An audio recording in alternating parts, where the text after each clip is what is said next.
Ladies and gentlemen, at this time I'd like to present Ms. Lauren Greco.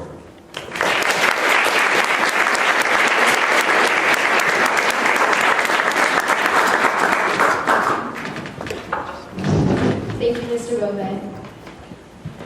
Good morning, everyone. For those of you who don't know me, my name is Lauren Greco, a secondary 5 student at this school. For those of you who do know me, hey guys. Most of you may not know this, but just recently I came across a very hard time in my life. A time that would completely change how I look at life. This past year has been a long, emotional roller coaster of a journey, and I want to be able to share my experience with all of you in order to not only explain how great of an impact it made on me, but so that impact could help raise awareness for our proposal today, a fundraiser for cancer research. In the past year, I've come to realize that if sharing my experience can help people understand and try to realize not only how many people are affected by this terrible disease, but how desperately these people need care, treatment, and hopefully, one day, a cure, then I will gladly tell my story. So like I said, this past year hasn't been the best for me, but with the support of my friends and family, I was able to push through and find strength to talk to you all today. April 2015 is where it all started. I was a defenseman in a midget AA hockey team, so when I got hit in a tournament, not a big hit, I felt the pain in my left side of my abdomen was kind of normal. I asked my mom about it, and she said it would go away, so I didn't think much of it. But a few weeks later, as Easter was coming around the corner, I realized my stomach was constantly growing, getting bigger and bigger with no real reason why. I mean, I was really physically active because of hockey and working out 4 to 5 times a week, and I was also with an extremely healthy athlete's diet, so there was really no reason why my stomach was getting that big. I told my mom once again, and she said my yearly checkup at the doctor was coming up, so I brushed it off and waited for my appointment. The day of my appointment was like any other day. My doctor did the regular exams, like she always does. But when I told her about my concern about my stomach, she wanted to check it out. While she was examining me, she looked very confused. She then looked at me, my mom, then me again. She said something was really not okay, so she got me an ultrasound appointment right away.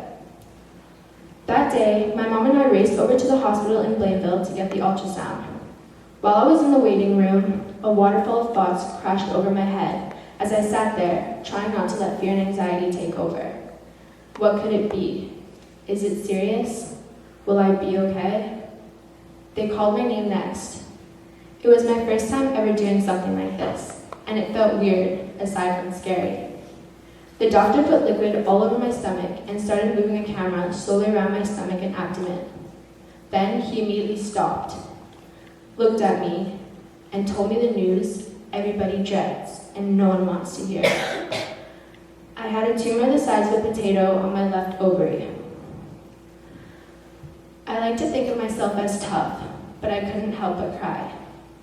The doctor called St. Justin's Hospital right away to put me in emergency care, and my mother, stepfather, and I rushed over to the hospital. I had no idea what to think. I had no idea how to feel. That whole day, they ran through all kinds of tests. I had 8 tubes of blood taken, more than 1 ultrasound, a CT scan, you name it. I did it.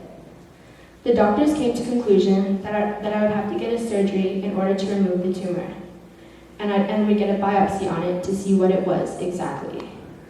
I had to wait a good 2 weeks to start this process. I was so nervous the night before my surgery, I didn't sleep at all. All I was thinking about was the surgery and what the test on that tumor would reveal. On the early morning of my surgery, I was one of the first to go in. I remember the surgeons wheeling me in on a bed and lying me down on a table where they would direct me. I didn't feel like this was happening to me. I felt like I was watching one of those hospital movies, or Grey's Anatomy. I still felt really nervous and scared as they put the mask over my face, and I woke up 4 hours later. I don't really remember what happened the first day of my surgery. The medication I was on was really powerful. But I was hospitalized for almost a week, and recovery took a good 6 to 8 weeks. I had a huge scar from my surgery. The incision started just below my belly button and continued down 19 staples. It was tough not being able to walk and do things, but I won't get into details about that. I got many great visits. Then 6 weeks later, I was back in school and doing everything I used to do. They came to conclusion after examining my tumor that it was a rare germ cell tumor, which means it wasn't cancerous, but it could develop signs of becoming cancer. Because of that possibility, I was watched very closely by many doctors. Months passed and everything seemed fine and normal, until one day, this September, we got a call from the hospital. They wanted to meet with us as soon as possible.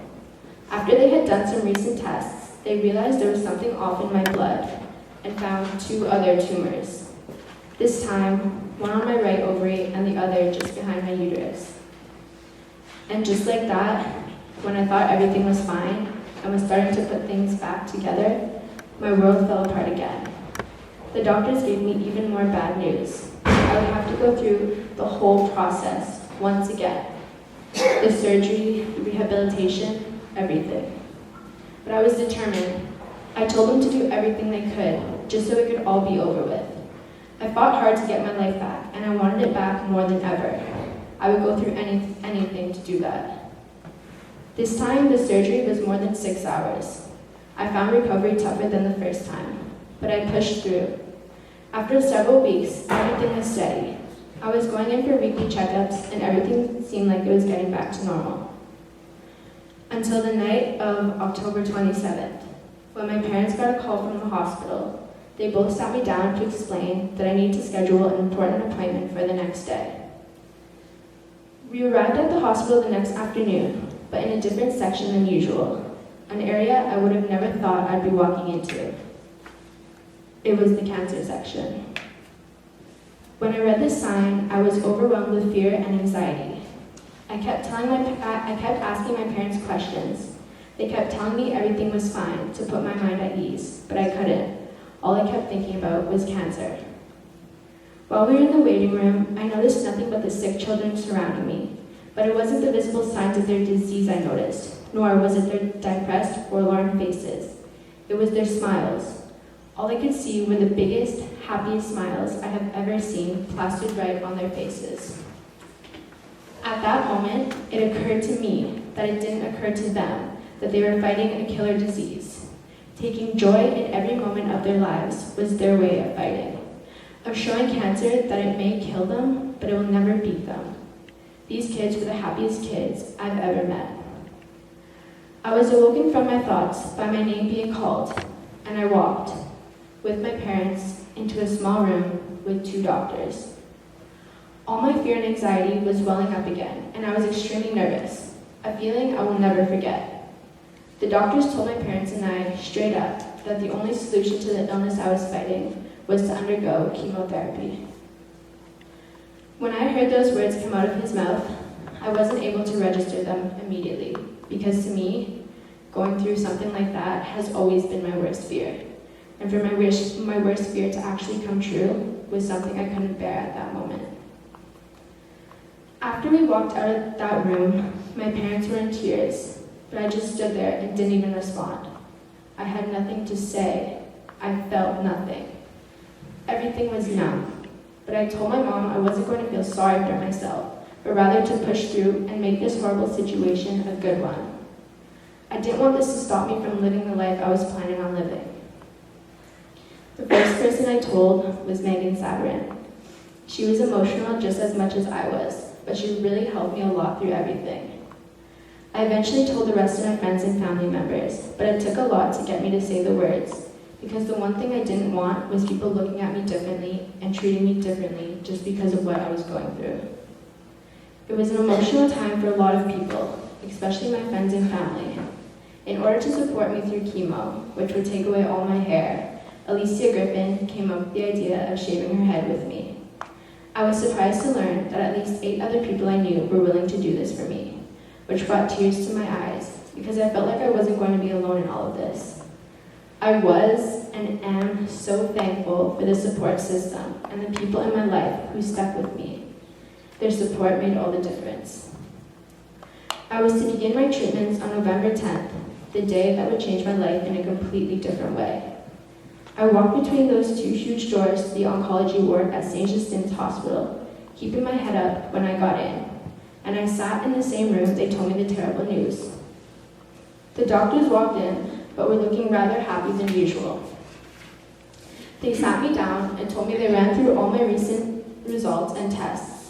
They even went to the head of oncology at a prominent hospital in Boston for an analysis of the rare tumor I had, to get a second opinion.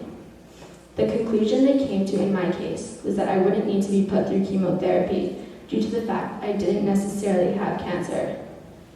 And even if I did go through chemo, the type of cell that I had wouldn't be killed by the type of radiation.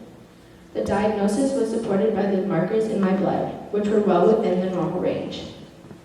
At this point, I cried of pure joy, because all the emotional pain and uncertainty I felt before finally just went away. I was cancer-free, worry-free, and pain-free, and was extremely grateful for being out of such a tough situation. While walking out of the oncology area that day, I stopped and told my mom that I refused to be outwardly happy and jumping for joy on the way to the car, because I knew how these kids felt being in this section and what they were going through. I only smiled once I stepped foot out those doors and called my friends to tell them the good news. A few days before I thought I was going to be starting my treatment, I was at Isabella Santavita's house, and her mom had just gotten back from Sunday Mass in tears because of one of their dear family friends, Miss Carrie Petrilli, had passed away from ovarian cancer a few days before. Bella and her mom had told me that they were praying to Carrie for a miracle for me, because she was always looking out for others. That was just the kind of person she was. I instantly felt a connection to Carrie, even though I had never met her in my life. I felt like somehow I knew her. The day I was supposed to start treatment was the day of Carrie's funeral, and right around the same time that funeral mass finished, I had received the news that I would not need to go through chemotherapy. I believe Bella and her mom's prayers were answered. I believe Carrie was looking out for me and helped me that day. This whole ordeal is one I didn't think I would have been able to get myself out of, but in the end, I firmly believe someone was looking out for me, and that somebody was Carrie. What happened in my case was truly a miracle. I'm sure you've heard this from many people, and it probably sounds cliche, but it doesn't make it any less true. Take it from me. This experience has made me realize that because life can change in such a short period of time, you should never take anything for granted. If this miracle hadn't taken place, this week would have been my last week of treatment, and I would have been standing here today, not as healthy or as strong as I am now. But as a result of my experience and this miracle, it's changed my whole perspective on life. I appreciate who I am, what I have, my opportunities, my potential, and my ability to affect positive change that much more. Life is so precious, and so are the people around you. Cherish every moment you have, because some people are fighting a battle that they won't be able to overcome, and would give anything to have the moments we take for granted. I'm sure you all know at least one person who's about to fight, who is fighting, and who has fought. I'm truly inspired by each and every one of them, because my experience gave me an understanding of what is truly meaningful and important, and that's why I asked to speak to you all today. I want my experience to be an eye-opener, even though it's hard for me to share. This can really happen to anyone at any time. Knowing I can make a difference by sharing my experience, starting a fundraiser, and raising money in the hopes it helps some of the kids I saw, or anyone who suffers from this disease for that matter.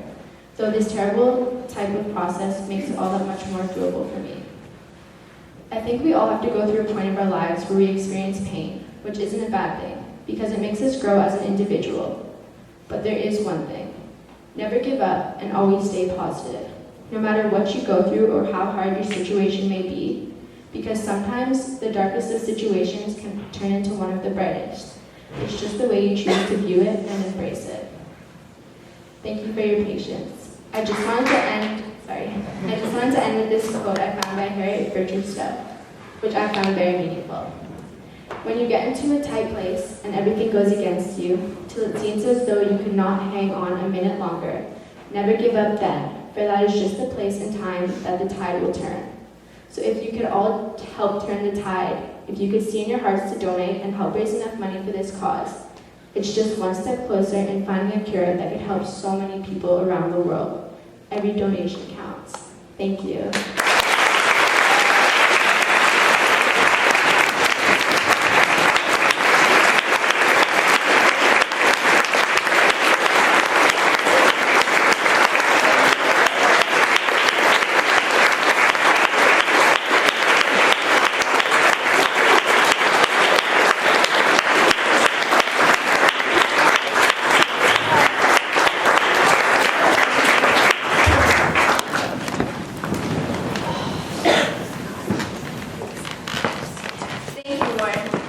That truly inspiring story.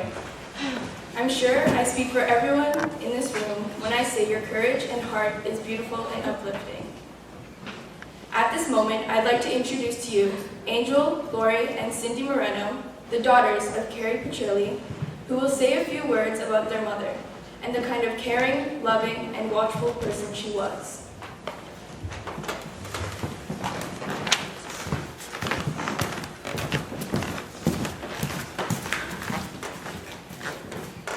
Good morning. My name is Angel Moreno. I'm in my first year of CJAP. These are my sisters, Lori and Cindy. They're currently in their graduating year of high school. We also have a younger brother who is not here today. His name is Vincent, and he just started high school.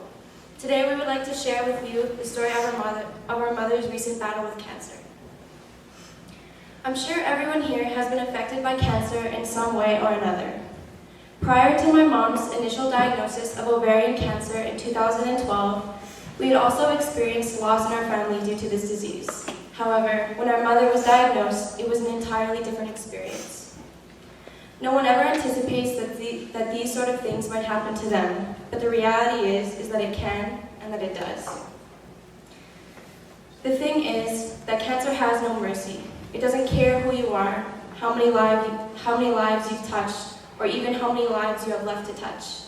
It doesn't consider who you're leaving behind, how many brothers and sisters you have. It doesn't always wait for your graduation day, or in the case of my mother, your son's 13th birthday. No one ever anticipates that these sort of things might happen to them, and we didn't either, but the reality is that it can, and it happened to us.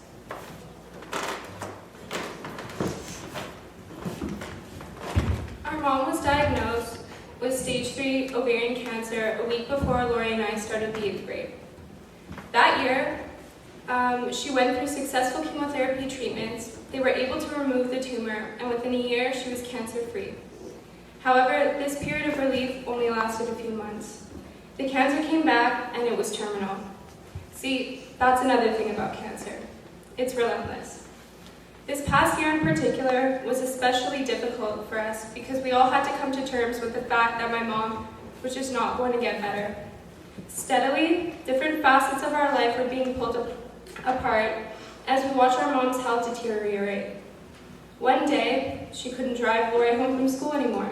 The next, she couldn't make us dinner. Then she was fatigued to the point where we'd have to push her around the grocery store in a wheelchair. Fatigued to the point where she was prone to a hospital bed we had moved into our living room. Then frequent visits from nurses. Then my dad had to help walk her up the stairs. Then she had to be moved to palliative care. Then she couldn't hold regular conversations. And then she was sedated, and then she was gone. I couldn't even begin to tell you how heartbreaking and terrifying it is to spend an entire year knowing that your mom is going to be gone forever, but not knowing when that day will come. It turned out that that day was November 4th, 2015.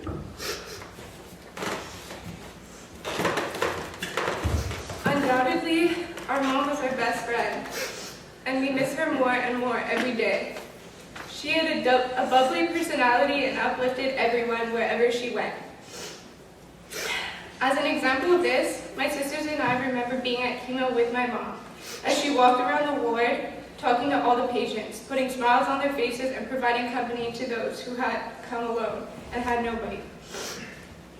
She was a deeply spiritual person who extended kindness and generosity to everyone in the community. Her altruism continued right up until she passed away. She even requested that in lieu of flowers, her friends and family donate money to our parish St. Raymond, which desperately needed financial aid. We managed to raise a few $1,000s to fund the church's new furnaces, as our old one was broken. Our priest joked that it was her Christmas present to him. My mom was an incredibly brave woman, and she always reassured us in our moments of doubt that it was better that she was the one who was sick rather than a child. So when we heard about Lauren's story and the amazing news that she had received on the day of my mom's funeral, we knew that this was far more than just a coincidence. It made us think back to what our mom used to tell us about how she would rather spare a child like Lauren. Her unwavering faith in God and natural inclination to help others really led us to believe that my mom had some kind of part in Lauren's miraculous news.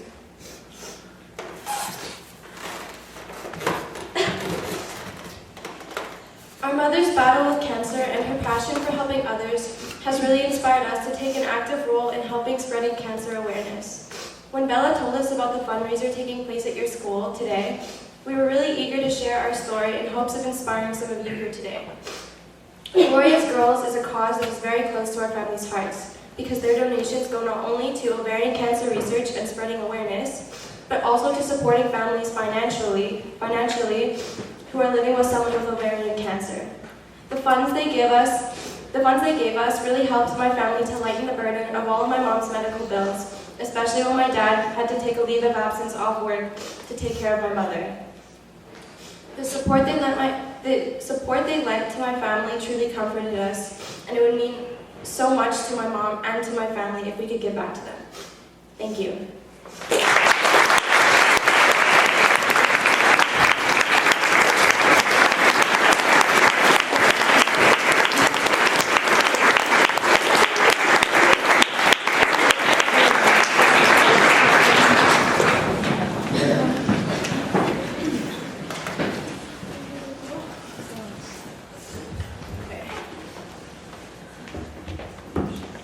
Thank you, Angel, Cindy, and Lori, for that moving tribute to your mother. She was truly a remarkable person. Good morning, everyone. In case you didn't know, my name is Isabella Santaguida, and I'm in Secondary 5. We're here this morning for two very special people, Lauren Greco and Carrie Petrilli.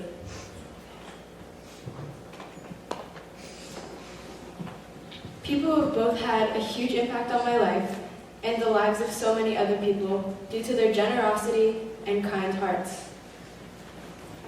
Carrie was the type of person that was always giving back to the community and made sure that everyone around her was taken care of. And Lauren is now taking the steps necessary to continue on that path. We ask you today to carry on Carrie's legacy and to give Lauren our support.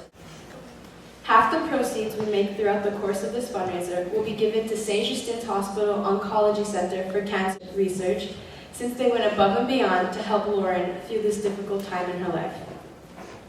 The other half will be given to a foundation called Gloria's Girls with the Jewish General Hospital that helps women with ovarian cancer pay for their treatment, but also gives money to ovarian cancer research.